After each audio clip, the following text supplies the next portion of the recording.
First ever factory outlet, Chandanagar, Mukunda Jewelers, opening soon. No making charges.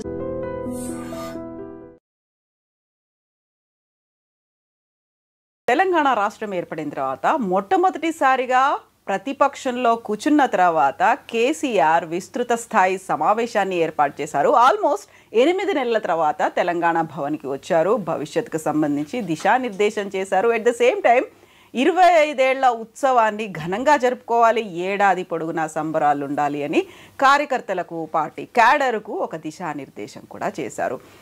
ఆ తర్వాత BRS social media టీంతో పాటుగా కార్యకర్తలు మాత్రం సింహం గర్జించింది, టైగర్ ఈజ్ బ్యాక్ అనేటువంటి నినాదాలు మొదలుపెట్టారు. ఓవరాల్గా కేసీఆర్ నిన్నటి మీటింగ్ని ఎలా చూడొచ్చు, భవిష్యత్తులో రాజకీయంగా ఎలాంటి మార్పులు రాబోతున్నాయి మాట్లాడుకోబోతున్నాం. మనతో పాటుగా ఉన్నారు సీనియర్ జర్నలిస్ట్ సాయి శేఖర్ గారు. హలో అండి, నమస్తే. సో మొన్న మనం మీ బుక్ విట్టి లీక్స్ గురించి మాట్లాడుకున్నాం. అందులో అతి పెద్ద టైటిల్తో కేసీఆర్ గురించి మీరు వర్ణించారు. ఒక్కసారి కేసీఆర్ మాట్లాడాడంటే ఇంకా అది నాన్ స్టాప్గా ఉంటుంది, గంటలు పడుతుంది. అండ్ ఒక్క రిపోర్టర్ ఎవరో కవర్ చేయడానికి సరిపోదు, మల్టిపుల్ జర్నలిస్టులు అందరికి కావాల్సిన అవసరం ఉంది. సో నిన్న ఒక బ్యాక్ టు బ్యాక్ లాగా 1.5 or 2 hours ఆయన మాట్లాడి ఆ తర్వాత 30-35 మందితో మాట్లాడించి సలహాలు, సూచనలు, ఈ మీటింగ్ని మీరు ఎలా అభివర్ణిస్తారు? ప్రతిపక్ష పాత్ర బ్రహ్మాండంగా పోషిస్తోంది. In a democracy opposition should be healthy. And Telangana ప్రజలు ఇచ్చిన తీర్పు ద్వారా they need a strong opposition అనేది రుజువు చేశారు. ఇక్కడ మీరు చూస్తే 2014 ఎలక్షన్స్లో యునైటెడ్ ఆంధ్రప్రదేశ్లో ఎలక్షన్స్ జరిగినా తెలంగాణ ఏర్పాటు అనే ఉద్దేశంతోనే జరిగాయి. అప్పుడు కేసీఆర్ గారికి 63 సీట్లు వచ్చినాయి. ఆయన ఆశించిన స్థాయి మెజారిటీ రాలేదు. కొంతమంది ఎమ్మెల్యేలు ఇటు నుంచి అటు డ్రిఫ్ట్ అయ్యి ఎంతో కొంత కన్సాలిడేట్ అయితే చేసుకున్నారు. బట్ ప్రజాస్వామ్యయుతంగా ఎన్నికైనటువంటి ప్రతిపక్ష ఎమ్మెల్యేలు బలంగా ఉండటం అనే కార్యక్రమం గట్టిగా కొనసాగింది. 63 సీట్లే వారికి వచ్చాయి కాబట్టి ఆయన దగ్గర ఒక 10 మందో 15 మందో 20 మందో జాయిన్ అయినా still opposition was very strong. So and ప్రభుత్వంలోకి వాళ్ళు సెటిల్ అవ్వడానికి కొంత టైం పట్టింది. కొత్త రాష్ట్రం ఎలాగా ఉంటే బాగుంటుంది అనేది ఆయన అంతకు ముందు నుంచే ప్రణాళికలు రచించుకున్న మాట వాస్తవం. ఆయన దానిలో దాన్ని ఇంప్లిమెంట్ చేసే ప్రాసెస్లో ఎంత దూరం they took a long time. వెంటనే ఏదో మొదటి 6 నెలల్లోనో సంవత్సరంలోనో సెటిల్ అయిన వ్యవహారం ఏం కాదు. దాదాపుగా 1.5-2 ఏళ్ళు పట్టింది ప్రభుత్వం తాలూకా అనుపాలనలు అర్థం చేసుకోవడానికి. ఎందుకంటే ఆయన ప్రభుత్వంలో కూడా ముఖ్యమంత్రి గారు, తర్వాత హరీష్ రావు గారు, పోచారం శ్రీనివాసరెడ్డి గారు ఇలాంటి వాళ్ళు కొంతమంది తప్ప ఎక్కువ మందికి ప్రభుత్వంలో అనుభవం ఉన్న వాళ్ళు కారు. ఇప్పుడు కేటీఆర్ గారు ఫస్ట్ టైం వచ్చారు అది మంత్రిగా. బట్ దెన్ స్లోగా యాజ్ ది టైం పాస్డ్ వాళ్ళు they picked up ropes and they started doing the governance. మీకు పెద్ద పెద్ద స్కీమ్స్ ఆలోచన చేయడం, పెద్ద స్కీమ్స్ని ఇంప్లిమెంట్ చేయటం, ఇవన్నీ కూడా 2017-18 కాలంలో జరిగాయి. జరిగిన తర్వాత it's all work in progress. Over night ఏది చేసి లేరు. ఇప్పుడు ఫర్ ఎగ్జాంపుల్ రైతు బంధు ఆలోచన చేశారు. అప్పుడు 4,000 రూపాయలు పెర్ ఏకర్ పెర్ సీజన్ అట్లా ఇస్తామన్నారు. అది కొంత దూరం ముందుకు వెళ్ళింది. ఇప్పుడు దాంట్లో కూడా ఉండే ఇబ్బందులు ఉండినాయి. అందరికీ వస్తున్నదా, కొందరికే వస్తుందా, రైతు బంధు పడిందా లేదా, ఎన్నాళ్ళు పడుతుంది రైతు బంధు పడడం అంటే వీఆర్ గివింగ్ రైతు బంధు అని అనౌన్స్ చేస్తే వెంటనే రేపు అందరికీ పడిపోదు. It's time taking process. వాళ్ళు ఏదో ఇన్ని ఏకర్స్ ఉన్న వాళ్ళకి మొదటిసారి, ఇన్ని ఏకర్స్ ఉన్న వాళ్ళకి రెండోసారి, ఇలా విడతలుగా ఇచ్చినప్పుడు మొదటిసారి అందరికీ పడిందంటే ఏమైనా ఇబ్బందులు ఉంటే, ప్రాక్టికల్ ఇబ్బందులు ఉంటే official machinery was asked to rectify those things. So ఇలాగా అట్లనే కాళేశ్వరం ప్రాజెక్ట్ ఆలోచన చేశారు. తర్వాత ఏదో కళ్యాణ లక్ష్మి, షాదీ ముబారక్, కేసీఆర్ కిట్స్, ఇలా చాలా ఆలోచన చేశారు. చేసి చాలా వాటిని ఇంప్లిమెంట్ చేశారు. చేసిన తర్వాత నెక్స్ట్ మళ్ళీ తన గవర్నెన్స్ ప్లాంక్ మీద ఆయన ఎన్నికలకు వెళ్ళారు 2018లో. ఒక 6 నెలల ఎలక్షన్ ముందుకు జరిపించుకొని వెళ్ళారు. ఎందుకంటే ఆయనకుండే రాజకీయ సమీకరణాల దృష్ట్యా, రాజకీయ ఈక్వేషన్స్ దృష్ట్యా పార్లమెంటుతో కలిసి ఎన్నికలకు వెళ్తే ఆయనకు రావాల్సిన అడ్వాంటేజ్ రాదన్న ఉద్దేశంతో మళ్ళీ కొంచెం ఎర్లీగా ఎలక్షన్ అసెంబ్లీ రద్దు చేసుకున్నారు.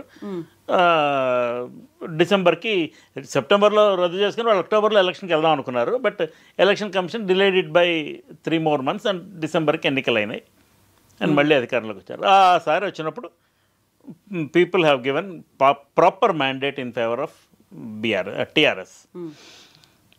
ఆయనకి అధికారం కట్టబెట్టారు. 88 సీట్లు వచ్చాయి.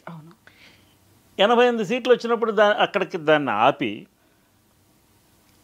తన పరిపాలన తను ఏమేమి ప్రాజెక్ట్స్ పీపుల్కి ప్రామిస్ చేశారో, ఏమేమి స్కీమ్స్ ప్రామిస్ చేశారో వాటన్నింటినీ ఆయన ఇంప్లిమెంట్ చేసే కార్యక్రమం ఎలాగో చేస్తున్నారు. కాబట్టి he did not have to go for shopping off some more MLAs. కానీ ఆయన ఏం చేశారు, 14 మంది ఎమ్మెల్యేలని వేరే పార్టీల నుంచి చేర్చుకున్నారు. వాళ్ళంతటి వాళ్ళు వచ్చారు. చేర్చుకుంటే కదా వచ్చేది ఎవరన్నా. రావాలని చాలామందికి ఉండొచ్చు, చేర్చుకోవాలి కూడా కదా. సో చేర్చుకోవటం వల్ల కాంగ్రెస్ ప్రధాన ప్రతిపక్ష హోదా కూడా కోల్పోయింది. కాంగ్రెస్ ఫ్లోర్ లీడర్ భట్టి విక్రమార్క గారికి ప్రధాన ప్రతిపక్ష నాయకుడు హోదా రాలేదు. ఇది పరిస్థితి. సో 88 102 అయింది. 5 సంవత్సరాలు గవర్నెన్స్ చేశారు. 5 సంవత్సరాలు గవర్నెన్స్ చేసిన దాంట్లో పీపుల్ స్టార్టెడ్ అబ్జర్వింగ్ ఎలాగా పరిపాలిస్తున్నారు, వాళ్ళకి కావాల్సిన స్కీమ్స్ వస్తున్నాయా లేదా, పరిపాలనలో ఏమేమి సౌలభ్యాలు ఉన్నాయి, ఏమేమి అడ్వాంటేజెస్ ఉన్నాయి కేసీఆర్ ఉండటం వల్ల, ఏమేమి డిసడ్వాంటేజెస్ వస్తున్నాయనే ఒక ఆలోచన ఒకటైతే మొదలైంది. రేవంత్ రెడ్డి గారు కాంగ్రెస్ పార్టీలో యాక్టివ్ అయ్యి ఆయన రాష్ట్ర అధ్యక్షుడి పదవి తీసుకుని అక్కడి నుంచి అతను కొంచెం గట్టిగా ప్రభుత్వానికి వ్యతిరేకంగా క్యాంపెయిన్స్ మొదలుపెట్టారు. పెట్టి he was largely successful in doing that. అందుకనే అతనికి కూడా మళ్ళీ 2023 ఎన్నికల్లో కేసీఆర్ ప్రభుత్వాన్ని దించేసి రేవంత్ రెడ్డి ప్రభుత్వానికి అధికారం ఇచ్చారు. ఓవర్వెల్మింగ్ మెజారిటీ వల్ల కాంగ్రెస్ పార్టీకి 88 సీట్లు 100 సీట్లు అట్లా రాలేదు. కానీ కేసీఆర్ నష్టపోయింది మాత్రం చాలా ఎక్కువ. Let us see it like this. కాంగ్రెస్కి 64 సీట్లు వచ్చినాయి, 1 సీటు సిపిఐకి వచ్చింది 65. మిగతావన్నీ ఎంఐఎం, బీజేపీ 8 సీట్లు, బీజేపీ, బీఆర్ఎస్ మిగతా 39 సీట్లు వచ్చాయి బీఆర్ఎస్కి. ఆవిడ చనిపోవడంతో జరిగిన బై ఎలక్షన్లో కాంగ్రెస్ క్యాండిడేట్ గెలిచారు. సో 38. దీనిలో 10 మంది కాంగ్రెస్ పార్టీలో జాయిన్ అయ్యారు. నిన్న కేసీఆర్ గారు మాట్లాడుతూ వాళ్ళు తొందరగా నిరాశ చెందిపోయి పార్టీలో కొనసాగలేదు, అందుకని వెళ్ళిపోయారు. The same rule applies to what he has done earlier, right? ఇంతకు ముందు ఆయన ప్రభుత్వం ఉన్నప్పుడు నిరాశ చెందిన వాళ్ళు కొంతమంది బీఆర్ఎస్లో జాయిన్ అయిపోయారు, టీఆర్ఎస్లో జాయిన్ అయిపోయారు, కాంగ్రెస్ పార్టీలో ఎన్నికైనటువంటి శాసనసభ్యులు. సో వాళ్ళలో కొంతమందికి మంత్రి పదవులు కూడా వచ్చినాయి. ఇప్పుడు కాంగ్రెస్లో జాయిన్ అయిన వాళ్ళకి ఎవరికి మంత్రి పదవులు ఇవ్వలేదు. పైగా వాళ్ళ కేసు ఒకటి సుప్రీంకోర్టులో నడుస్తుంది. సుప్రీంకోర్టు తప్పకుండా వీటిని బై ఎలక్షన్ పెట్టేయాలి, డిస్క్వాలిఫై చేసేయాలి అని చెప్తుందా? నేనైతే అనుకోవడం లేదు. దానికి ఒక కారణం ఉంది. Assembly is supreme, it's an elected body. So speaker's decision will be final. స్పీకర్ని తొందరగా నిర్ణయం తీసుకోండి, లేకపోతే ఒక నెలలో నిర్ణయం తీసుకోండి అని ఏదైనా సూచన ఇవ్వవచ్చు సుప్రీంకోర్టు. మీకు ఉదాహరణకి తమిళిసై సౌందరరాజన్ గవర్నర్గా ఉన్నప్పుడు తెలంగాణ రాష్ట్రానికి there was a dead lock between government and governor.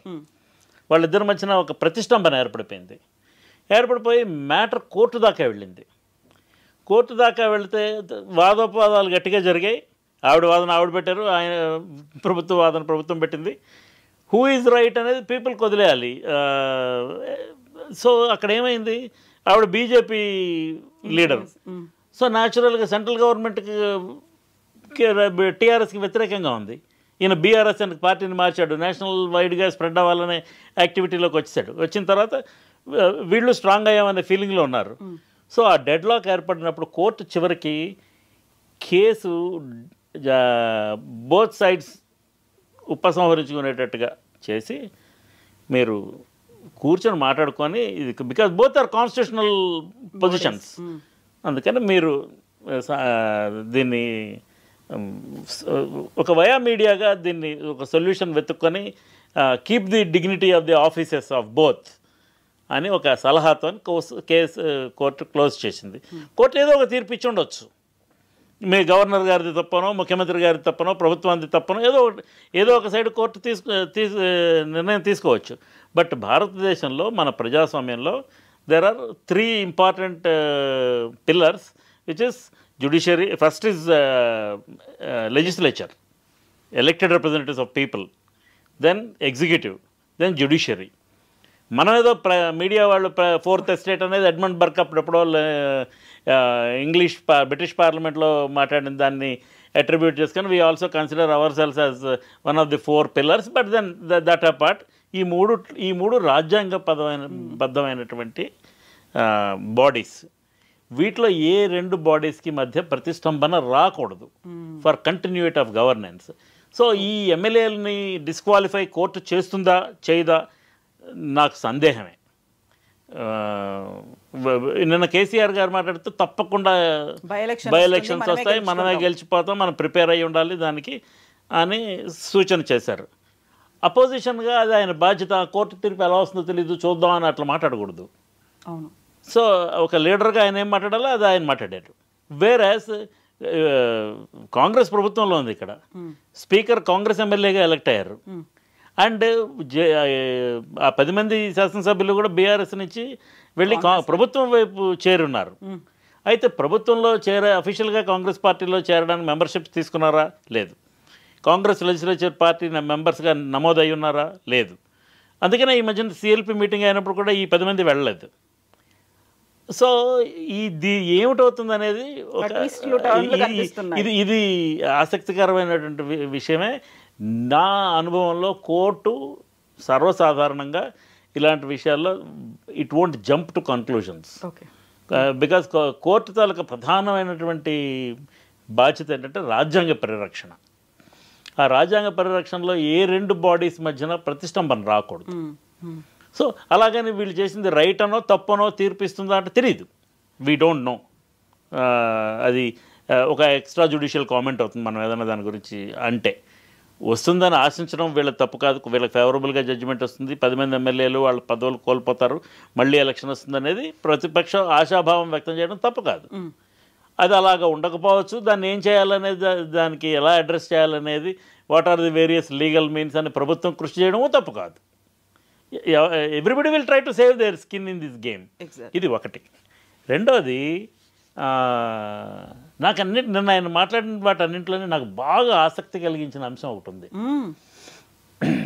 మళ్ళీ చంద్రబాబు వచ్చే అవకాశం ఉంది. ఆయన మళ్ళీ తెలంగాణ ప్రాంతంలో పార్టీని బలోపేతం చేసుకొని వచ్చేసే ప్రమాదం ఉన్నది. దేనికి వ్యతిరేకంగా అయితే మనం కొట్లాడామో ప్రత్యేక తెలంగాణ కోసం, ఆ పరిస్థితులు మళ్ళీ వస్తున్నాయి. So BRS should be ready, geared up to fight that అని ఒక సూచన చేశారు. చంద్రబాబు నాయుడు గారు కాంగ్రెస్తో కలిసి వస్తారా? అవకాశం లేదు, ఎందుకంటే ఆయన ఎన్డీఏలో పార్ట్నర్. ఒకవేళ బీజేపీ, చంద్రబాబు, పవన్ కళ్యాణ్ కలిసి ఇక్కడ యాక్టివిటీ చేస్తారా? ఈ మధ్యన వస్తున్నటువంటి రిపోర్ట్స్ దృష్ట్యా చంద్రబాబు నాయుడు గారికి తెలంగాణ మీద అంత ఆసక్తి ఉన్నట్లుగా నాకైతే ఏం అనిపించలేదు. But BJP is a major player ఇప్పుడున్న పరిస్థితుల్లో. బీజేపీ తను కూడా అధికారం తెచ్చుకోవడానికి ప్రయత్నం చేయాలి అనే ఒక ఉద్దేశం అయితే కలిగి ఉన్నది. ఆ కలిగి ఉన్న దాంట్లో ఒకవేళ బీజేపీ వాళ్ళు బీఆర్ఎస్తో నెగోషియేట్ వాళ్ళంతా వాళ్ళు చేస్తారా? చేసి కేసీఆర్ గారిని ఎలాగోలాగా కన్విన్స్ చేసి ఎన్డీఏ కూటమిలోకి తీసుకొస్తారా? One possibility, we don't know, we can't rule out. అలాగని పోనీ కేసీఆర్ గారు కొంచెం ఒక 2 స్టెప్స్ దిగి బీజేపీతో సయోధ్యకు వెళ్తారా? ఇది తెలీదు. ఎందుకంటే the bitterness between BJP and BRS is very much. Kavitha గారిని జైల్లో పెట్టారు. ఆ కారణంగా అయినా బీజేపీ బీఆర్ఎస్ సన్నిహితం అవుతాయా అనేది ఒక సందేహమైనటువంటి అంశమే. రాజకీయాల్లో ఏమో ఐ విల్ టెల్ యూ, ఇవాళ ఏమిటవుతుందో రేపు ఇలా ఉంటుంది అని ఎవరు ప్రెడిక్ట్ చేయలేరు. శత్రువులు ఉండరు, శాశ్వత మిత్రులు ఉండరు. అది ఎప్పుడో ప్రణబ్ ముఖర్జీ గారు చెప్పారు.